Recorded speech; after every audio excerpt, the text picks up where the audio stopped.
माणसाने जेवणाच्या अन्नाचा आदर करावा याच्याबद्दल मी तुम्हाला सांगणार आहे. मी सांगितल्याप्रमाणे तुम्ही आचरण करावे. बरेच लोक जेवण करताना बोलतात, हसतात, मोबाईलही पाहतात. तसेच मोबाईलच्या कॉलवर बोलतात सुद्धा. तर काही लोक चालता चालता वडापाव खातात, बिस्किट, फळ फ्रूट सुद्धा चालता चालताच खातात. कोणालाच माहीत नाही की जे आपण अन्न ग्रहण करतो व त्या अन्नाचे आपल्या जीवनामध्ये काय महत्त्व आहे. ते अन्न आपल्याकडे कशा प्रकारे येते आणि त्या अन्नाचा आपल्या जीवनात काय उपयोग होईल कोणालाच माहीत नाही. आपण कसे राहायचे, कसे खायचे हे सुद्धा कोणालाच माहीत नाही. तुम्ही थोडा विचार करा. तुम्ही जे रात्रंदिवस काम करता कशासाठी करता? तर ही फक्त धावपळ पोटासाठीच असते. त्या अन्नासाठी तुम्ही कामाला जाता. तुम्हाला डबा बनवून देण्यासाठी तुमच्या घरच्याची किती परेशानी होते. ते अन्न चविष्ट बनवण्यासाठी तुमच्या घरचे किती मरमर करतात आणि तुम्ही जेवण करता वेळेस बडबड करता, मोबाईलही पाहता, मोबाईलमध्ये गेम पण खेळत असतात. तुम्ही असे केल्यामुळे तुम्हाला त्या अन्नाची चवसुद्धा कळत नाही. तुम्ही विचार करा की हे अन्न आपल्याजवळ किती मेहनतीने येते. शेतकरी त्या धान्याला पेरीत असतो, मग त्या धान्याला कितीतरी वेळा पाणी घालावं लागते. त्या पिकावरती औषधाच्या फवारण्या कराव्या लागतात. शेतीची मशागत करावी लागते.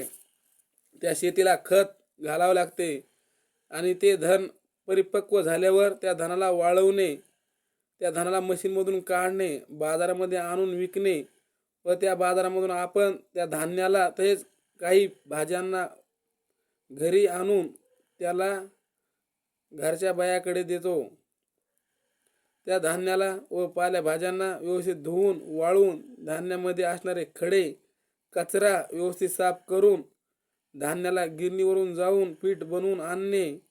पीठ बनवून आणल्यावर त्या पिठामधून गरजे एवढे पीठ काढून घेणे व त्या पिठामध्ये पाणी टाकणे.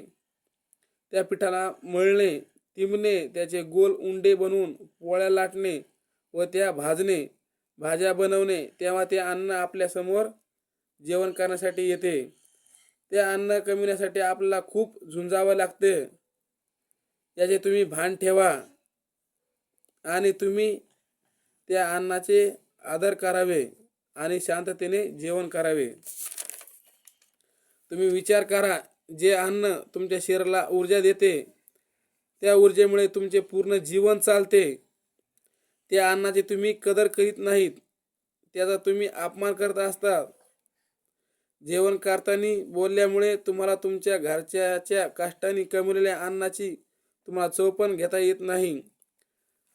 ते अन्न या निसर्गातून खूप मेहनतीने येते असते, हे तुम्हाला समजायला पाहिजे आणि तुम्ही शांत बसून जेवणाचा आनंद घ्यायला पाहिजे. मोठ्या चवीने खाल्ले पाहिजे.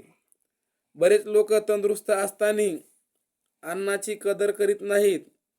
ते अन्नाला नावे ठेवून खातात. तसेच त्या अन्नाची चेष्टा निंदा करतात. जेवण करताना बोलतात. त्या लोकांना म्हातारपणी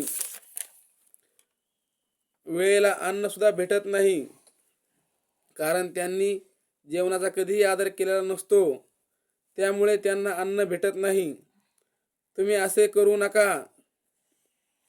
तुम्ही अन्नाचा आदर करावा, कदर करावा.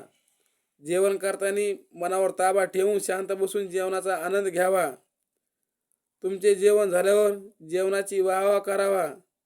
त्या जेवण बनवण्याची तारीफ करावा.